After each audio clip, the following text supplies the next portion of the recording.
Hello everyone, this is Robert from WindyCornerTV, and it's taken a long time, but we've finally reached episode 2 of my podcast. Episode 2, PS Triple Threat. We're going to talk about all things PS3 Triple with my good friend Figsy here, who is a bit of a PS3 collector.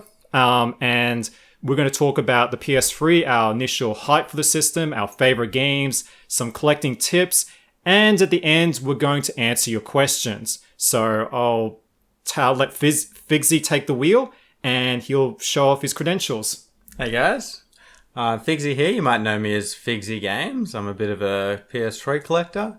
I've got a complete PAL set. I've got a complete North American exclusive set, as well as hundreds of slipcovers, steelbooks, limited editions, etc. Now you can say I'm a little bit obsessed. The PS3. You guys might know me from the PlayStation 3 collecting group on Facebook or from YouTube. If you don't, nice to meet you. Yeah, we're probably going to get a lot of new people from the YouTube stream that don't know who you are. So, I brought Figsy on board because, as you can tell from his credentials, he really likes the PS3 a lot more than me. I only have about just under 100 games probably, but I do have a lot of digital games. Those plus freebies definitely have built up over the last 10 years. I've got a 1 terabyte hard drive for my PS3, which is just packed to the rafters with, downloadable games. But I think we should rewind back to when the PS3 came out. Our initial hype, our reaction to the system, when did we buy one, and what were our favorite games on the system? So I'll let Figsy go first. So for the PS3, me and my brother got our first PS3 probably 2007. He was more of the gamer at that stage, I'll be honest. So I used to play Call of Duty with him. I certainly got into Skyrim early on. It wasn't until around 2012 that I really started to fall in love with the system, started to collect for it. I actually sold my collection in 2013. Ooh. And then I rebought it again, as you do. And I would have started in 2014, and it's taken a good 6 or 7 years, but we're up to about 2,300 PS3 games now. It took me a while to get into the system. I was still a big fanboy of the PS2. I love my PS2. It's a good system, the PS2. I mean, there's so many weird, quirky games on it, just so much actual good shovelware that's entertaining. Even mediocre games on the PS2 have a special charm to it. But the PS3 obviously had less software, but it's probably consistently better quality though. Growing up in Australia, also, I didn't have internet until about 2011. So having those PS3 games of internet was hard to get into the online scene. Yeah, because the PS3 was when online was really taking off thanks to the Xbox 360, which just really made it much more approachable. That's one of the reasons why the 360 took off like a rocket compared to the PS3 at the start, because the online was just so much better on the 360. Call of Duty 3 actually on the PS3 had no chat, but the 360 version did, which was probably what gave the 360 a big leap. But yeah, the online was much more crucial back then. That's when a lot of developers were shoehorning online to games like Batman Arkham Origins had online support, even though nobody played it. But it was free though. We had to pay to have Xbox Live. Yeah, that was the advantage the PS3 had. Yeah, that's great because if you can buy Call of Duty now on the PS3, there's loads of people still playing. Because it's Black Ops 1, 2, 3, big time. Yeah, so that's one cool thing about the PS3. But I will say the 360 does have the better online, but the PS3 being free does give it a bit of an advantage and more approachable for people of lower incomes. So, what were your favorite games on the PS3? So my favorite game of all time is a PS3 game. It is Demon's Souls. Nice, getting a remake for the PS5's launch from... Yeah, that's probably the reason I pre-ordered a PS5. At least you got one, you son of a... I would put close to 500 hours into that PS3 game. I loved it. I can agree it's definitely outdated today, but I still think it runs brilliantly on the PS3.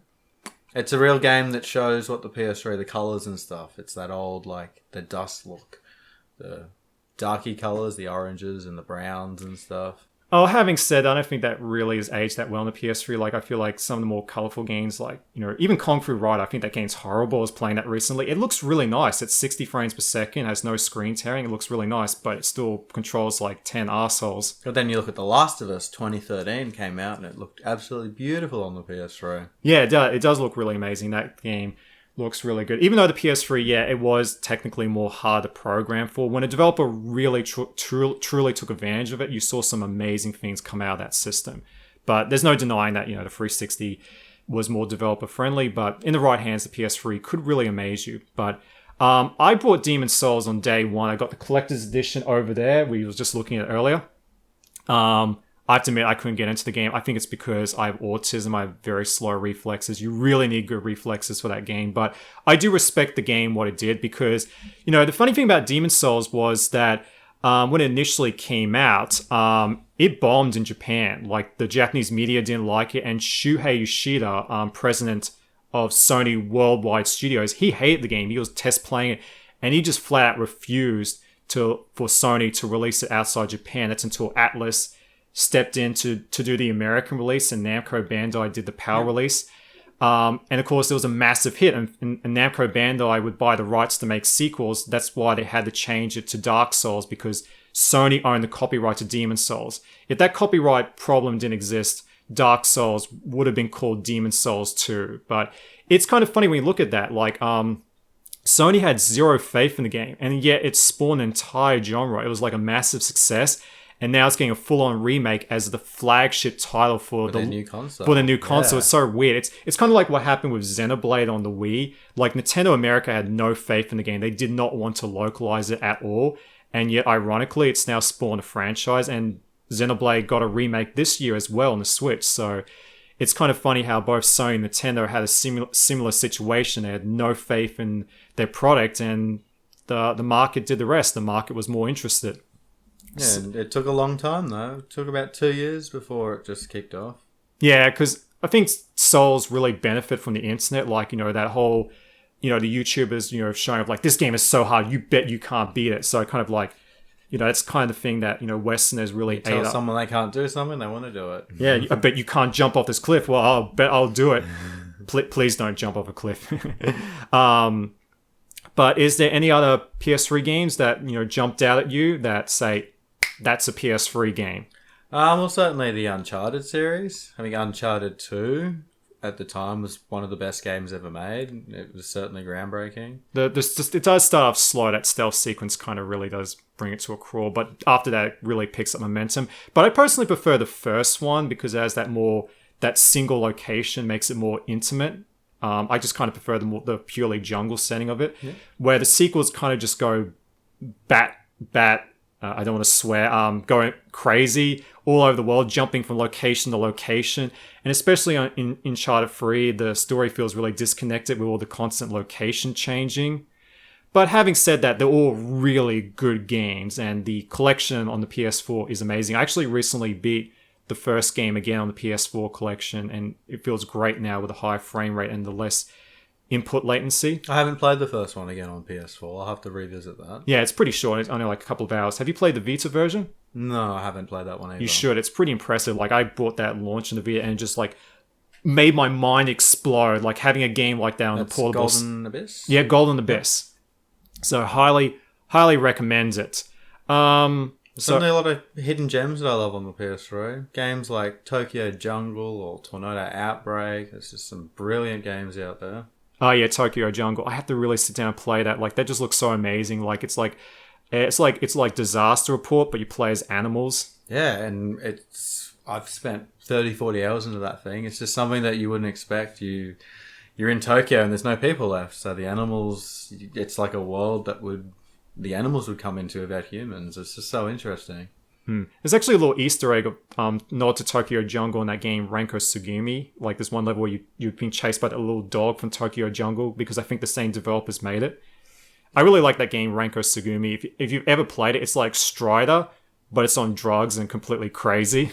Strider's another one. There's an English Strider on the PS3. Yeah, the remake, yeah. So any other games you can think of off the top of your head, or? Off the top of my head, maybe not. I'm sure I'll think of more as we keep doing this. On my side, so when I bought my PS3, so the PS3, if you remember back in 2006, people hated the PS3 because, it came out with that really expensive price tag, $599 US or $1,000 in Australia, which in today's money is nearly 1,300 Aussies. Like, you could buy nearly two PS5s for that price when you think about, two PS. That's crazy. But what it had going for it was the cheapest Blu-ray player. Well, HD TV adoption was pretty slow, especially because of the global recession. That's where the PS3 had a big problem. It was built on a more healthier market, but Sony could not predict the global recession was going to happen. But, so when you could buy a 360 and a Wii for the same price of a PS3, it wasn't very compelling. Of course, the PS3 did come down in price as they removed features like the SD card slots and backwards compatibility, although all models can play PS1 games. So yeah, I bought mine in mid-2008. I bought the 80GB model that can't play PS2 games because I really wanted to play Metal Gear Solid 4 and Gran Turismo 5 Prologue. I'm a massive Gran Turismo and Metal Gear fan. Like, Gran Turismo has taken up more of my time than any other gaming franchise, so I needed to play those games. Even though I got a lot of wet willies and wedgies from all the kids at school who had 360s, I just couldn't miss those games. And boy, I had to save up a lot of money. I paid 650 Australian dollars for that PS3 back then. Wow. Which would have been nearly $1,000. And you have to remember, I was a teenager back then working at a Chinese restaurant for like less than $10 an hour. So a lot of nights to get that money.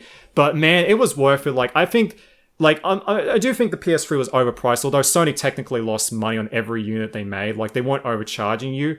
I mean, it was an insane price tag, but the PS3 felt special when you finally got your hands on it because it was just out of reach. Like, you couldn't reach it. Like, nobody had one. But when you got one, you felt like you were part of an exclusive club. I know that sounds a bit arrogant and a bit fanboy-like, but that was just kind of the feeling you had. I feel like initially the Xbox and the Wii preceded the PS3. They were the better systems to pick up. But over its lifetime, the PS3 just became the better system to have. It started to get the better exclusives. And now, today, the PS3 seems to be more popular than, maybe not the Wii, but certainly the 360. Yeah, I think the PS3's failure helped Sony realize they had to invest in meaningful exclusives, and Microsoft's doing the same thing similar. Like, the Xbox One failed, and we got to invest in more studios, backwards compatibility. It's making them a stronger company. And of course, yesterday Xbox bought Bethesda. Yeah. Probably the only podcast that won't be discussing that in depth this week. Every other podcast will be talking about that, but not us. We'll be going back in time, but man, when I saw that announcement yesterday, I had to read it multiple times. Like, I just felt like it was like a troll account posing as Phil Spencer. I was like, really? Like $7.5 billion? Well, let's hope that this makes the developers more competitive and wanting to put out new IPs. And let's just hope they don't release Skyrim again on the Xbox Series S and they actually release a new game. Skyrim's coming to new consoles. It's going to happen. I'm sorry. They will keep selling you Skyrim until you stop buying it. So I remember on the PS3, I put that many hours into Skyrim that my save file wouldn't work anymore. It was just too slow. The bug, yes. The version of Skyrim on the PS3 is infamous because Bethesda released it knowing it was broken. Actually had to get help from Sony themselves to fix it and get the expansions working. It was a terrible conversion, but I think it did highlight the advantage of the 360. It was just more PC friendly for a PC style game like Skyrim. My memories of Gran Turismo 5 is downloading the updates.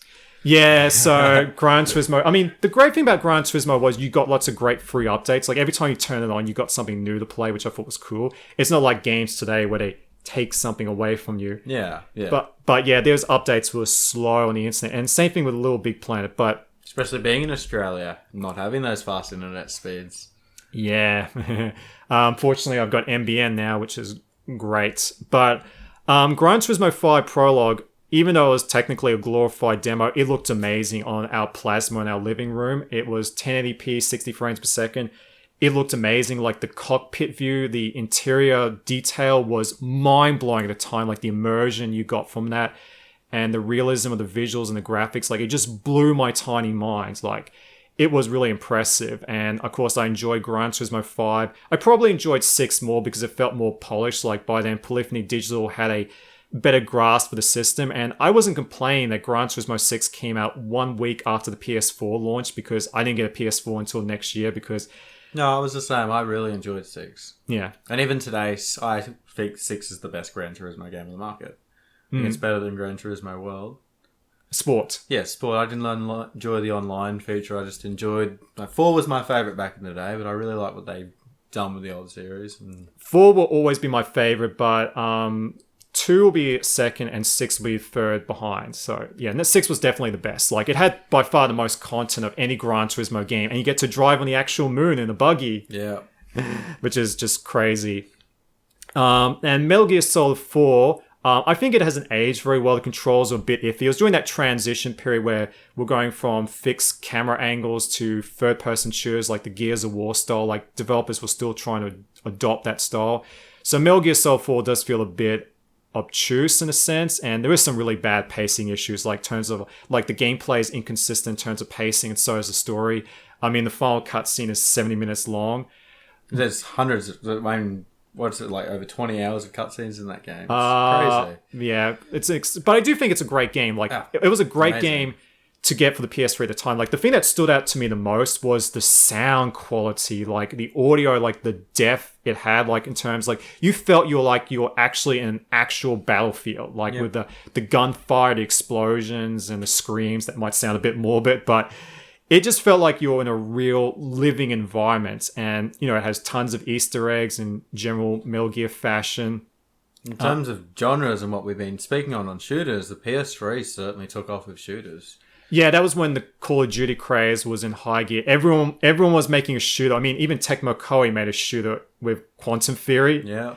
But there's some terrible ones out there, but there were some hidden gems out there too. Like Binary Domain, that's a real, genuine hidden gem. Like it's really good. Like, it's Gears of War, but the story is much more developed. Like, it's really great, and you fight robots, and there's a really good dynamic, because even though when you think you've killed the robots, they're slowly crawling behind you and like grab you, and it's really cool. Like, you know, but the story is just well written.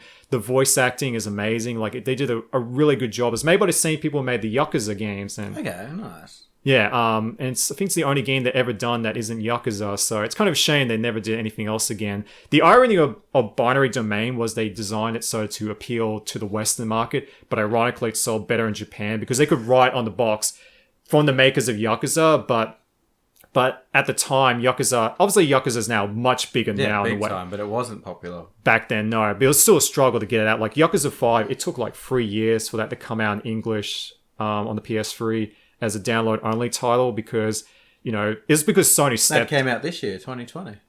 Oh, they released that empty PS3 case, but it came out 5 years ago as a PSN only. PSN, yeah.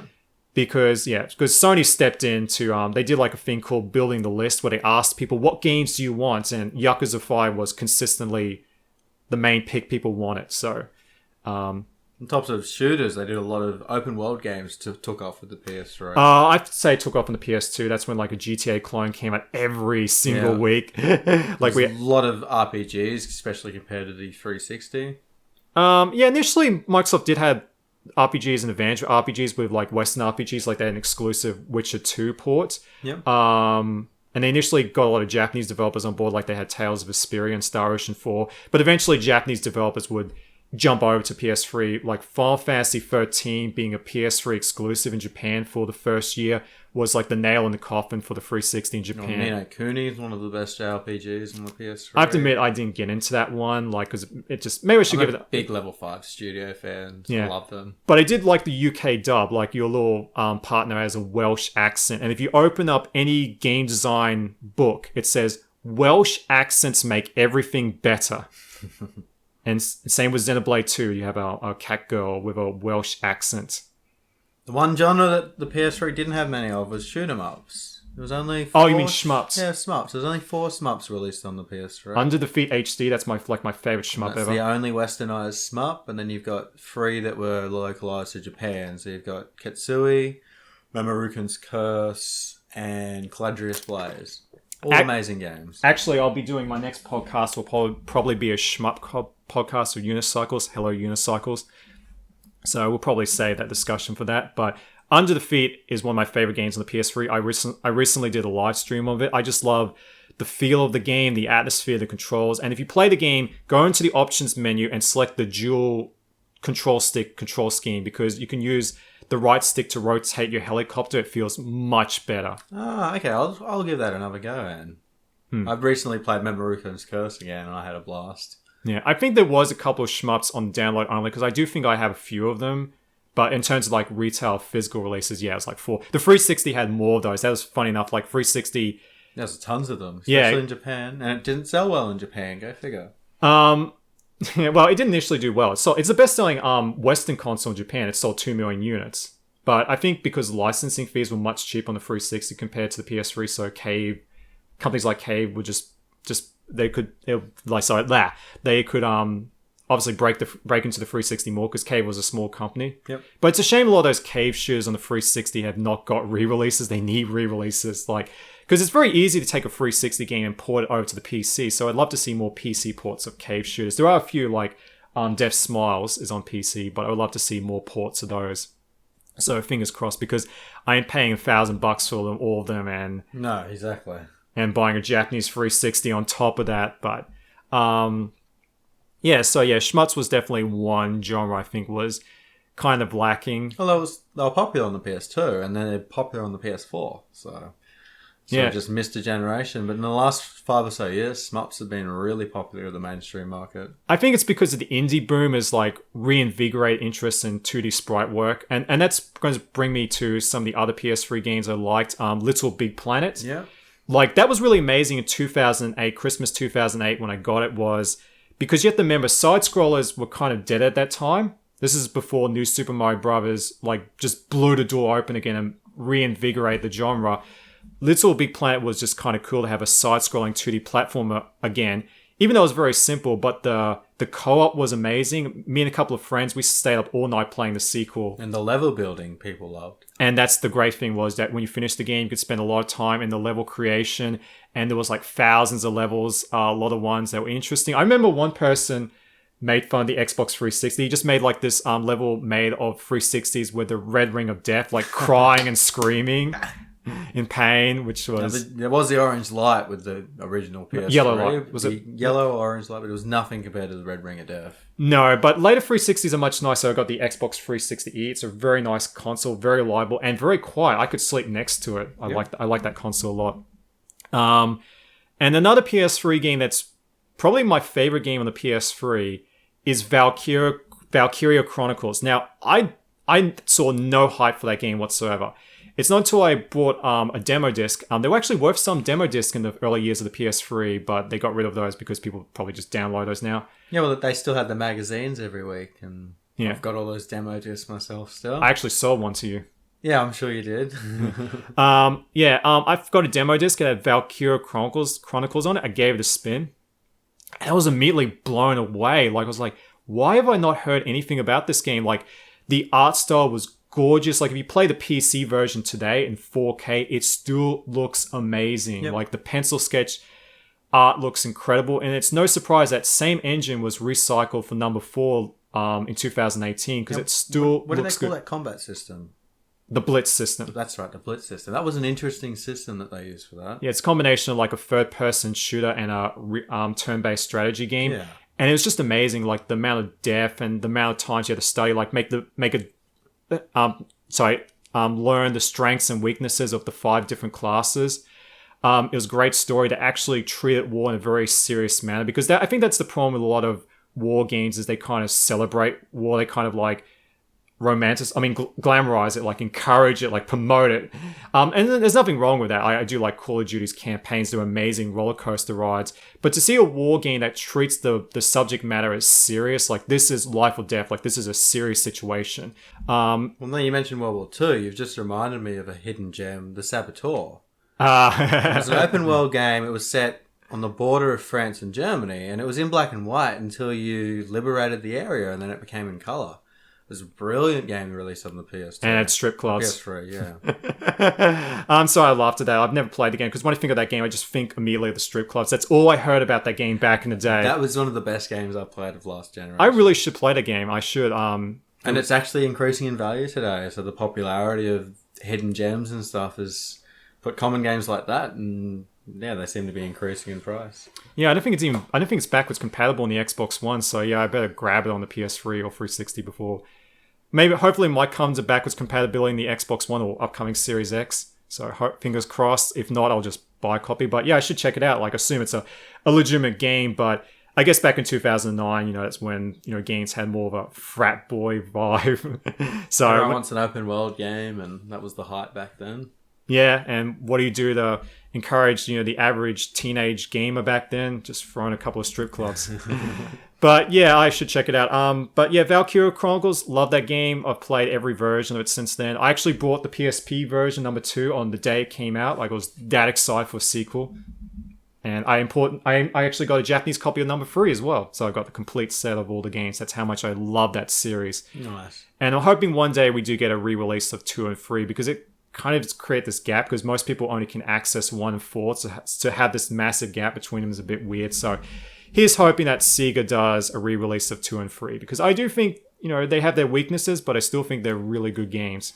One game that I went to a midnight launch for, it wasn't an exclusive, but Grand Theft Auto 5. Yeah, that was 2 months away from the PS4 launch. Yeah, yep. But I played it all on the PS3. It was one of the highlights of my uni life.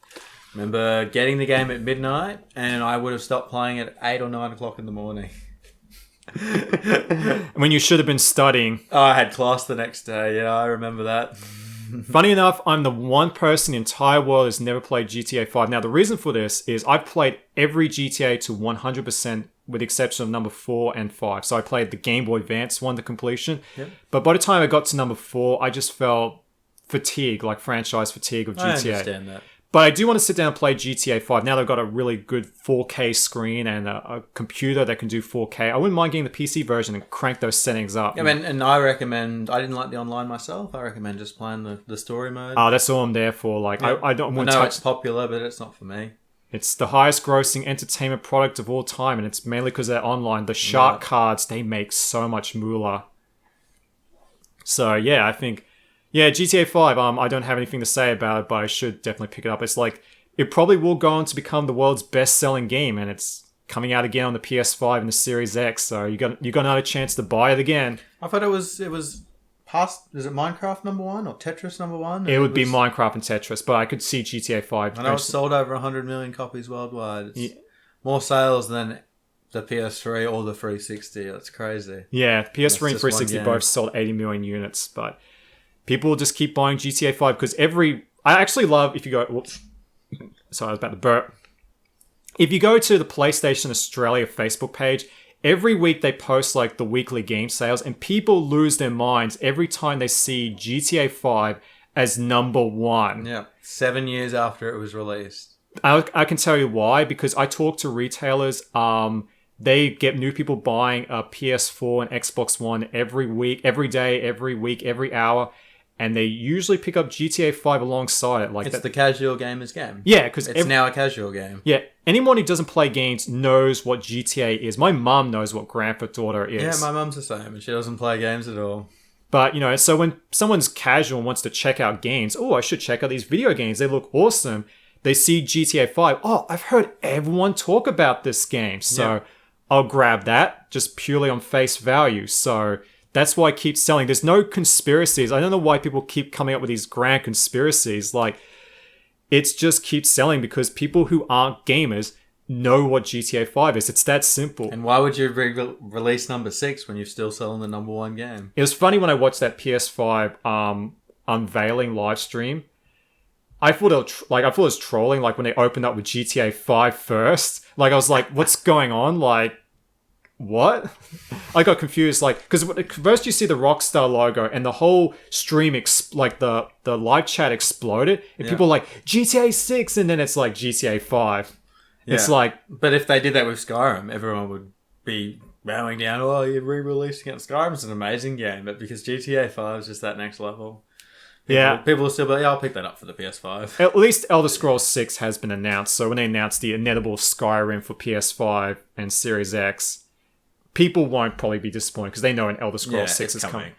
But I think with GTA 5 coming to PS5 and Series X, people feel a bit trolled, to put it lightly. But I think that's all I got to say for games that I really enjoyed. I actually have to admit I'm one of those few people that likes David Cage's games, Heavy Rain and Beyond Two Souls. I know people hate those. I tried them. I didn't like them myself. I'm a bit of a... I can understand how people enjoy them, but personally I didn't like them. I'm a bit of a movie buff, so playing a game where you can play like movie director and just kind of tinker around with the story is kind of fun, but I just thought I might throw it out there because, that's just one game that was the thing that started on the PS3 with Heavy Rain. It was pretty much a new genre. Well, point-and-click interactive movies existed before. I mean, there was Fahrenheit from Quantum Dream, which they made earlier, which was a similar style. Oh, yeah, yeah.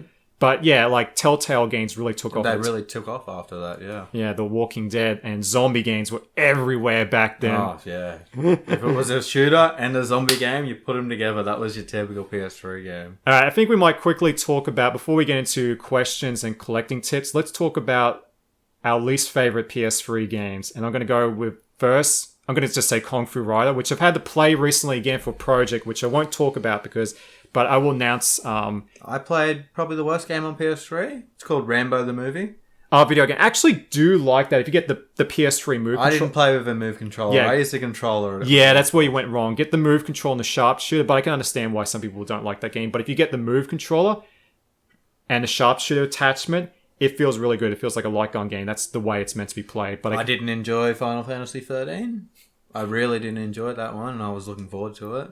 See, I'm one of the few people who actually enjoyed it because I think the open world craze was becoming a bit too excessive. So to have a more linear style game, I just thought it was too linear. I didn't get past that part myself. Yeah, because I think the problem with the game is the pacing's very slow because the battle system is very in depth. Like it's got a big focus on buffs and changing roles on the fly, but it takes a long time for the entire battle system to fully open. So it's like the first 5 to 6 or 7 to 8 hours is like a long tutorial teaching you the systems, like slowly introducing them. And I think that's where...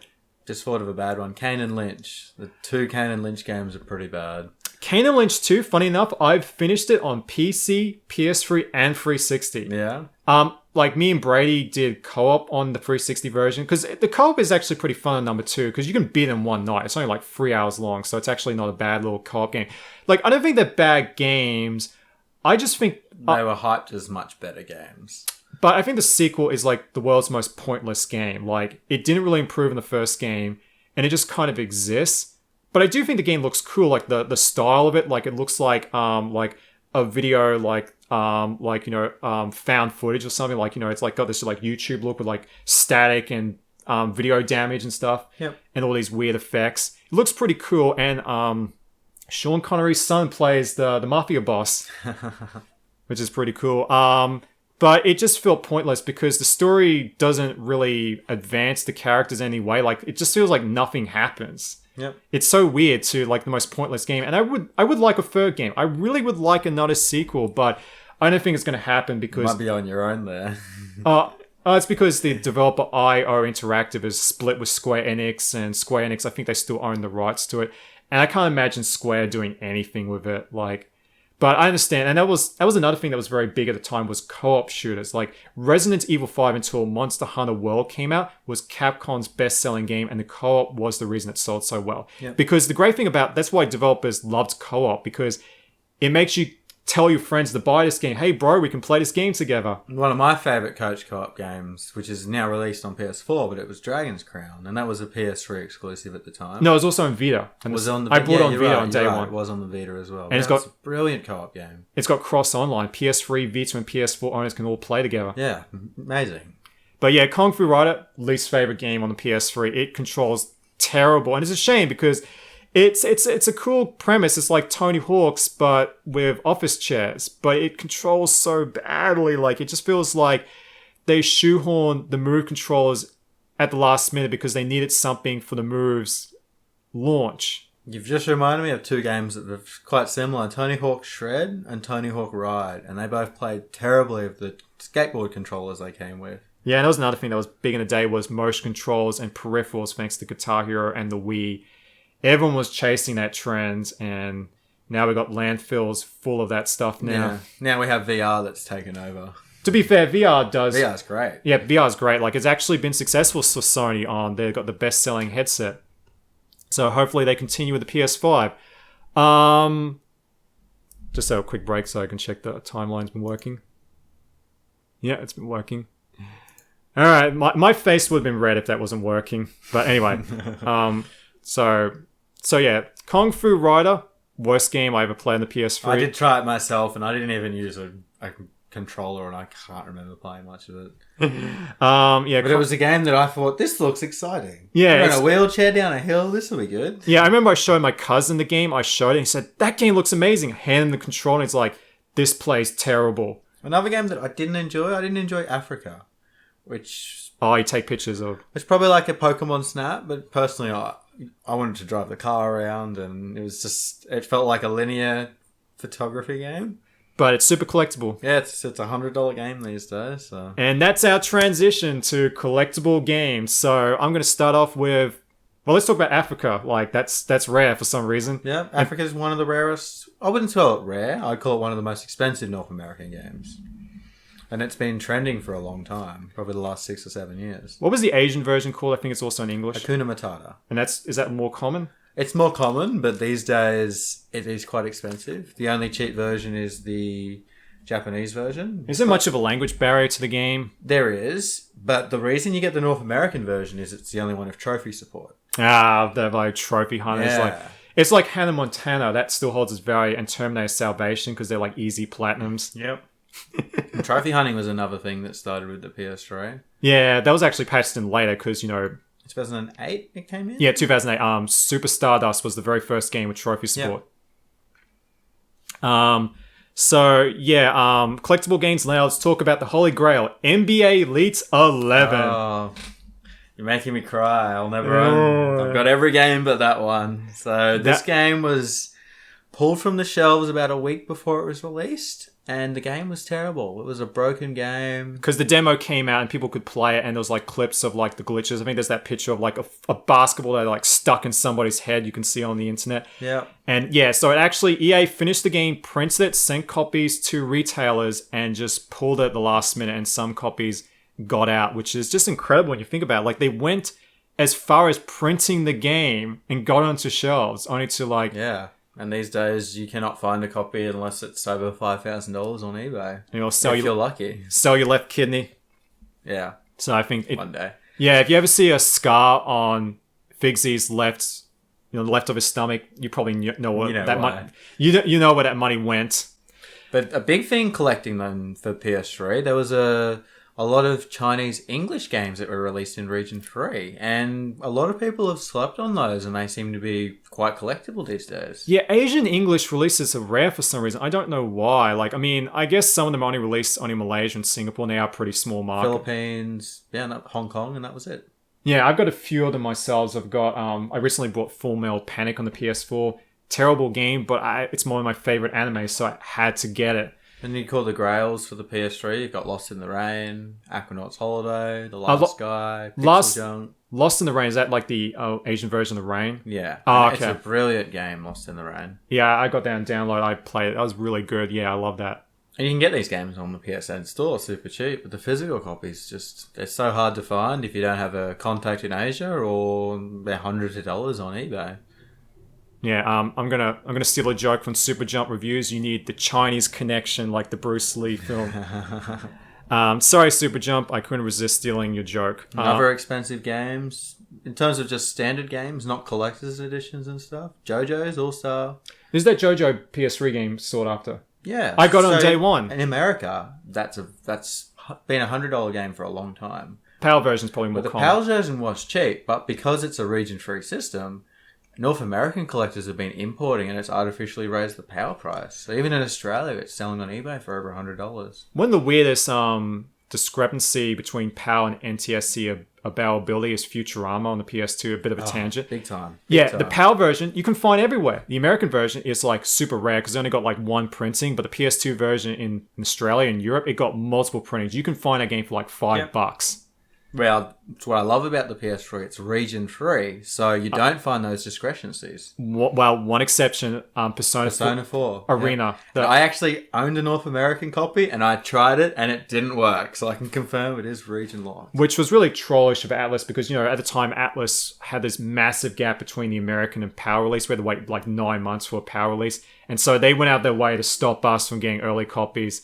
Although I think the reason they did that was to stop Japanese people from getting American copies for the cheap because they had the Japanese dub on it. Yeah. But Ultimax is region free. I actually own the Asian version of it, the English Asian version of Ultimax. I got for like $10 on Play Asia. I had that one, and being a completionist, I had to then eventually buy the Australian version.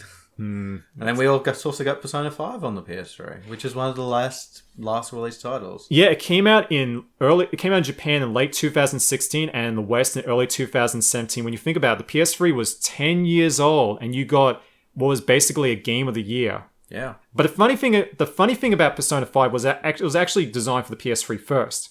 Yeah, that's why they still released it on there. It was meant to be a PS3 game. But, it got delayed so much. And the PS4 took off like a rocket because Persona 3 and 2, they were very late PS2 games. Like, Persona 4 came out in early 2009 in Australia. It was a very late PS2 game. It certainly could have been on the PS3.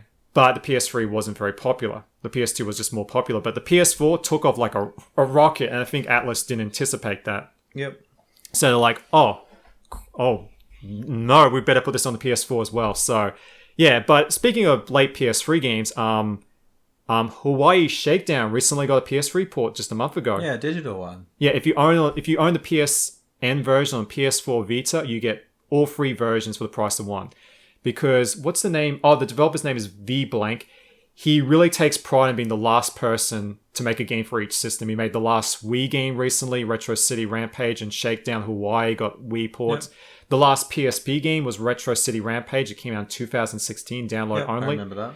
So, the last physical game was FIFA 19. Yeah, that was the last physical one. There was a case release for Yakuza. In Yakuza Remastered. 5, but it has no... It's just an empty case. Yeah, they came out with the collector's edition of Yakuza Remastered. Which is quite interesting. Yeah, it's pretty cool that Sega... That was the only reason I bought it. Well, just give me a copy then. Yeah. So yeah, it's pretty cool that Sega did that, even though it's completely pointless. And I think 90% of people don't care. But the collecting community, which we appreciated it. So kudos to Sega. You got the respect of that small pool of PS3 collectors. Limited Run Games released PS3 games as well. And didn't it just do one? Was that Odd World? They did two Oddworld games, yeah. 2 Oddworlds. Do you think they'll do any more? Originally they were going to, but from what they've been saying on Twitter, I wouldn't expect them to do any more. So do you think Class of Heroes 3 will ever emerge from Gaijin Works? Again, I don't think so. There's a Japanese version. I don't think we'll ever see light of day. In saying that, they re-released Class of Heroes 2G a couple of years ago. Yeah, I should grab that. The price was going for $300 and they re-released it. Now it's a $90 game again. I think for the Western version, they actually added like Vita connectivity. Like you can play the game with your Vita. Like there was a few games actually, PS3 games that used the Vita, like the Wii U gamepad, like Deus Ex Human Revolution Director's Cut also has that. Yep. I did play Class of Heroes 2G. And I actually really enjoyed it. It was a pretty good dungeon crawler. And of course, we've got to talk about Ra.One, the game, because... Oh, Ra.One. Yeah, this is like the best game on the PS3. Now, watch as all my Indian subscribers unsub now. A sealed copy actually sold for $700 this year. I corrected. It was $600 US. It was on eBay for $700, and that's what the sellers agreed on a price of about $600. It's crazy. See, Ra.One, if you're not familiar with it, it was the most expensive Bollywood film ever made. It cost $30 million US to make. It has really impressive special effects for a Bollywood film, because Bollywood films are typically on the more lower budget side. But Ra.One was, I think, that big push to try and make a film that would appeal to a Western market, because it was a superhero film. Westerners love superheroes. I mean, look how much money the Marvel films make. And I think that was the angle of Ra.One. They also made a game, which I think is a sequel. Like, it follows the story after the movie and has all the same actors again.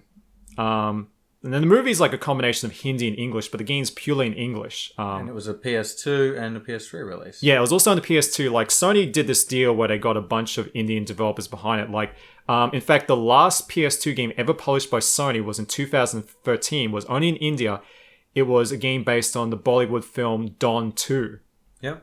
So there is a couple of Bollywood. I actually own that one. Do you? Yeah, I've man. got a contact in India, and he's got me most of the Indian exclusives. Man, you should get me a copy as well. There's a rare one I'm missing, and it's a quiz game. I forget the name of it. Yeah, so yeah, Sony really did deals with Indian developers, so that's why something like Ra.One happened. Now, I've only played the PS2 version. I actually own the PS2 version of Ra.One, and it's one of the worst games I've ever played. I enjoyed the PS3 version. I assume it's much better. It probably is more polished, but the PS2 version has a horrible frame rate, long loading times, terrible input lag, and there's also bugs where the game will just hang. So I can't remember which level it was, but you got to do it multiple times before it even lets you pass to the next level. Yeah. I haven't finished the game, but I've almost finished it. It's only like an hour long. I've got a full playthrough on my YouTube channel. Yeah.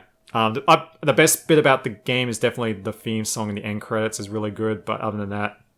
Yeah, it hasn't got much going for it. It's the rarity that's the best part of the game, owning a copy. See, that's why I bought the game in 2011, because, the whole idea of a brand new PS2 game that wasn't a sports game really appealed to me. Yep. And it's based on a Bollywood film. I guess I hang out with a lot of Indians, so I kind of enjoy Indian culture. So I was like, oh, I need to get this.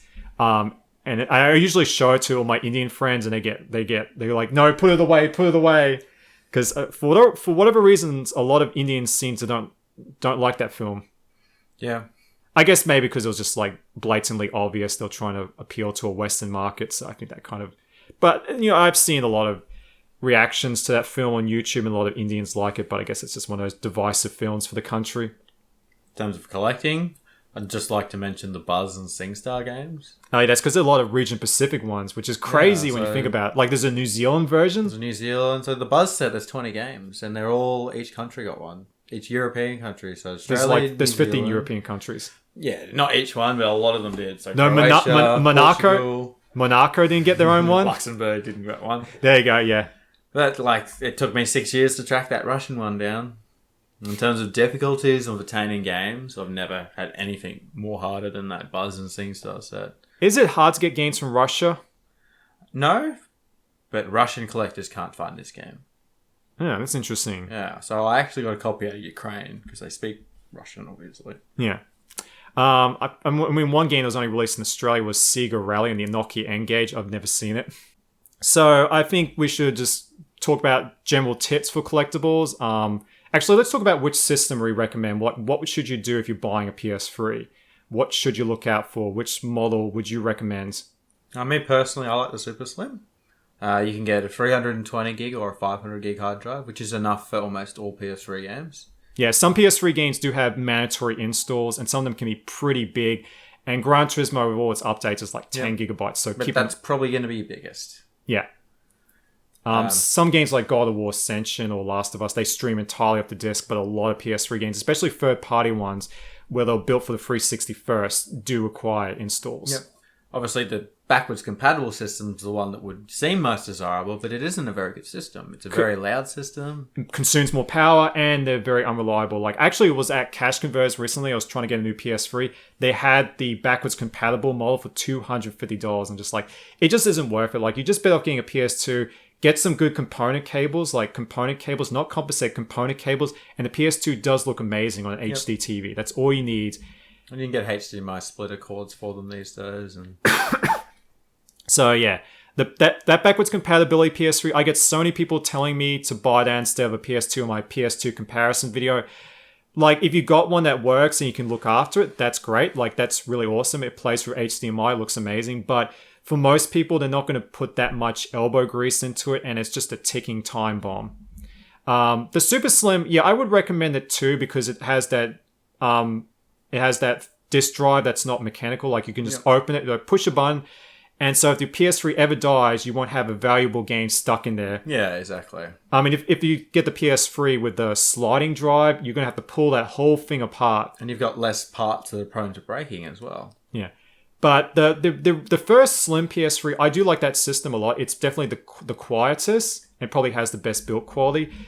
But I just prefer the Super Slim because it's just small. Like, it's very light. You can throw it into a bag, take it to your mate's place. It's just more portable that way.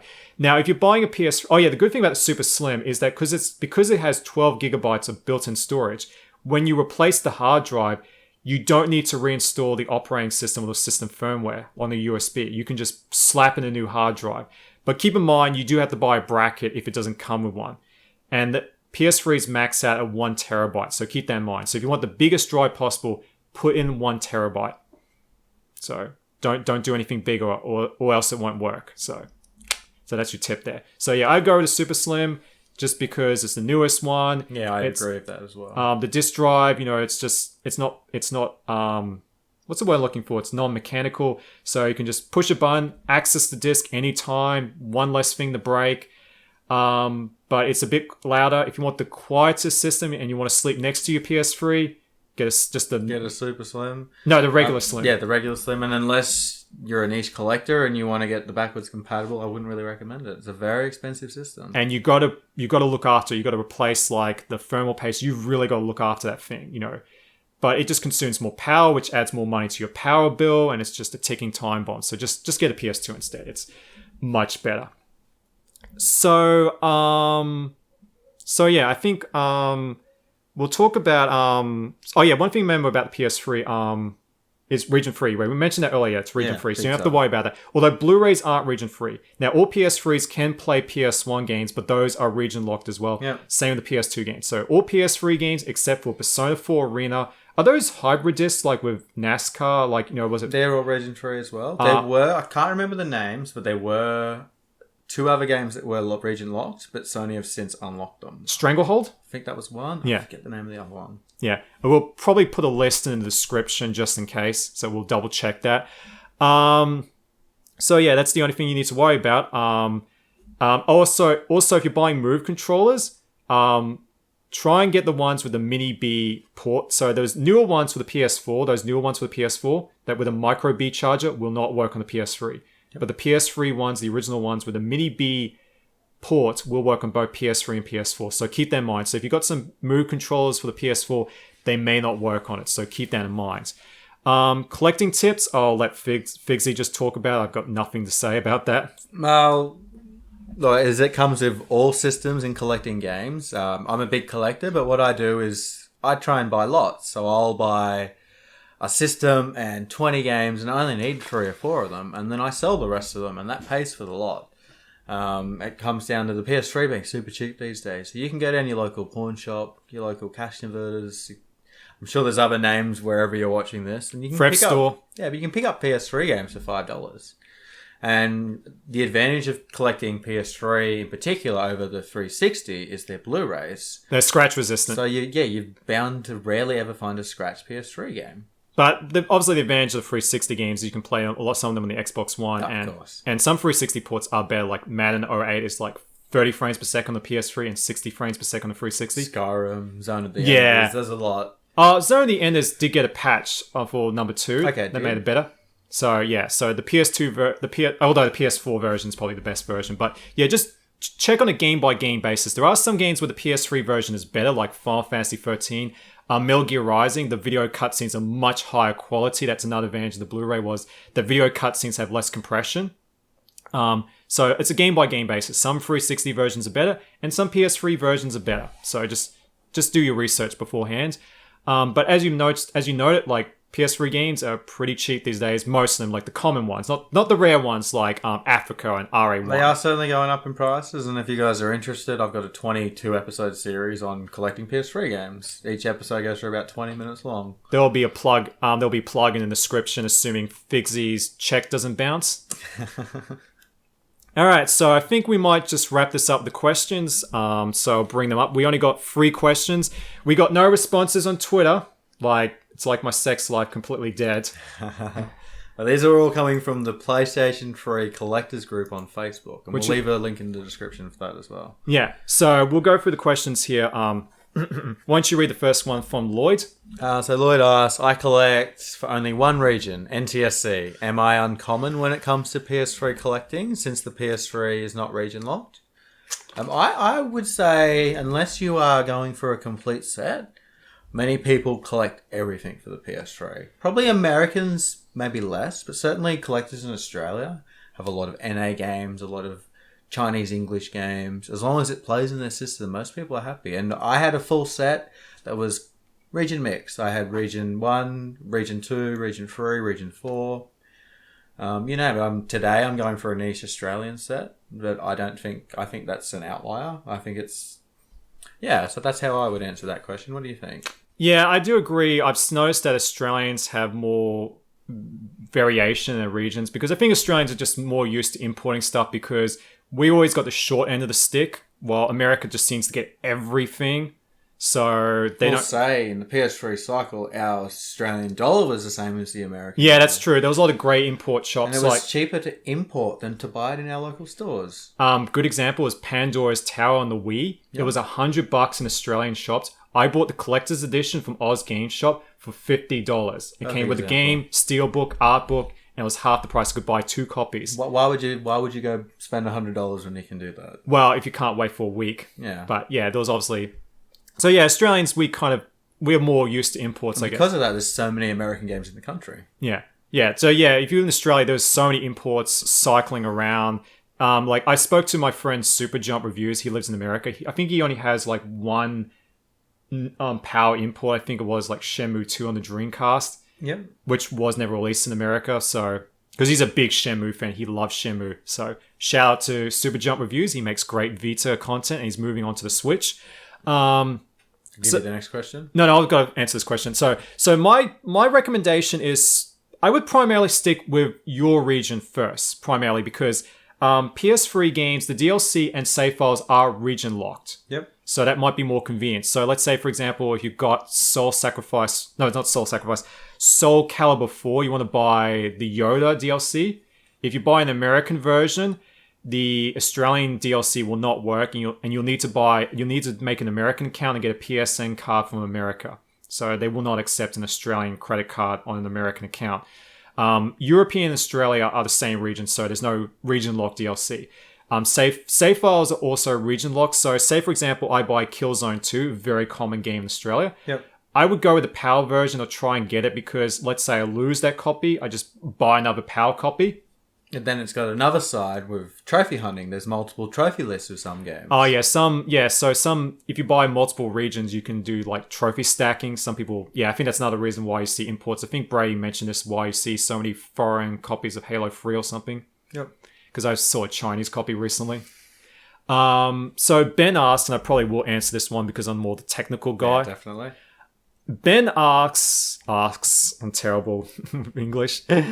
I'm curious about why Sony only implemented full backwards compatibility into one model of PS3 and then ditched it on any future models.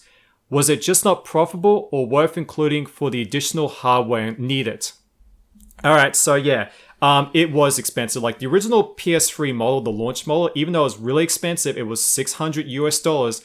Sony was losing hundreds of dollars with each one they made. It had so many components, and the PS2 CPU and GPU was inside that initial launch PS3. I think PAL versions were partial emulation. They only had the GPU from the PS2, so they simulated the CPU with the PS3 CPU. But they were still expensive. That just still added manufacturing costs. And when they removed it, the PS3 came down in price. PS3 started selling more because it was cheaper, because most people just want to buy new consoles to play the new games. It's what everyone is talking about around the water cooler. And backwards compatibility, it's one of those things we all ask for, but we rarely use. Like look at Microsoft's backwards compatibility program, which is amazing. They've done incredible work, like getting all those games to work on the Xbox One. Some of them run at 4K. But I guarantee you Microsoft is probably losing money on that because they've had to spend all this money clearing red tape and getting all the rights cleared. And, only a small percentage licensing fees. Yeah, only a small percentage of users take advantage of it. We do notice, if it's 1%, it's really small. So by the end of the day, you're jacking up the price for components that only a small group of people use. Now, I love backwards compatibility. It's the reason why I switched to Xbox. Especially being a collector. Yeah, because I'm a big retro gamer, but most people don't think that way. And I think that's why we're seeing remakes now, because old games are old. They've got weird controls. Like some old games exclusively have inverted camera controls, which makes your mind go for a loop. And that's why they bring out remakes, because they'll look pretty, they'll look amazing on your TV, and the control schemes are modernized. It's easy for a developer to remake than make a new IP. Yeah, like look at Activision. That like Crash Bandicoot Insane Trilogy is probably one of their best-selling games aside from Call of Duty. Yep. It was number one. It was the number one bestseller in New Zealand in 2017, I think. Wow. Like that just sells like truckloads. So yeah, that's to answer your question. Like it just added additional cost, and I think that's why with Sony, they're only gonna, the PS5 only plays PS4 games, which is easy to do because the PS4 and PS5 are both x86. See, Microsoft got really lucky that all their consoles are very PC-like, so it made backwards compatibility very easy compared to Sony, which would just wipe the slate clean every time. Yep. And we'll answer the final question, Figsy. So what kind of standard do you set for your games? Do you add games with any kind of damage, stickers, sun fading? What's your tolerance for these things? What will you tolerate and what will you leave on the shelf? Now, I've got a pretty high standard. I've got 2,300 games and I've got every game with a manual. Every game's in perfect condition. If it's not, it's on a list of mine and I'm going to eventually replace it. I think most people would have less standards for their games. I'm pretty OCD, so this comes into that. I'm in the same camp as Figsy. Having said that, if it's like a rare game that's super cheap and it's a bit banged up, I'd still buy it for like $5. I recently found the Tales of Grace's F's Collector's Edition for $5. The box was banged up, had like tons of sticker residue. But I bought it anyway. It's only like $5. Like, how can you pass up on... Originally, I was like that. I've been seriously collecting for about 7 years. So in the last couple of years, I've really focused on upgrading games, not buying new games. So getting those games that were a bit damaged to get a nicer copy and things like that. And having bought games twice, I recommend doing it the first time. So now, today, I won't buy games that aren't perfect. First time's usually the best. Yeah, exactly.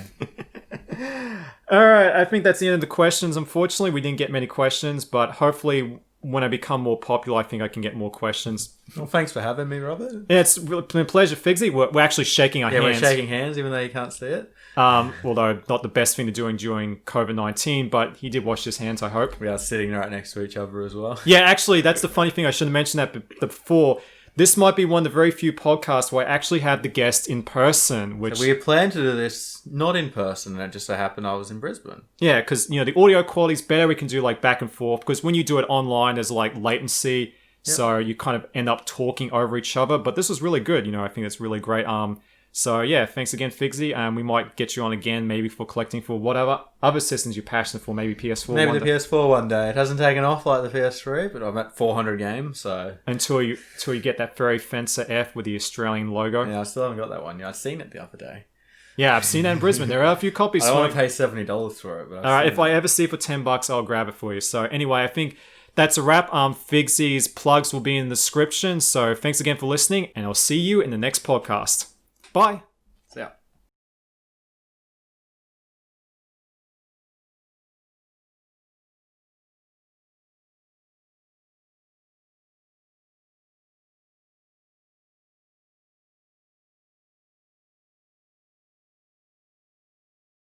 Ha!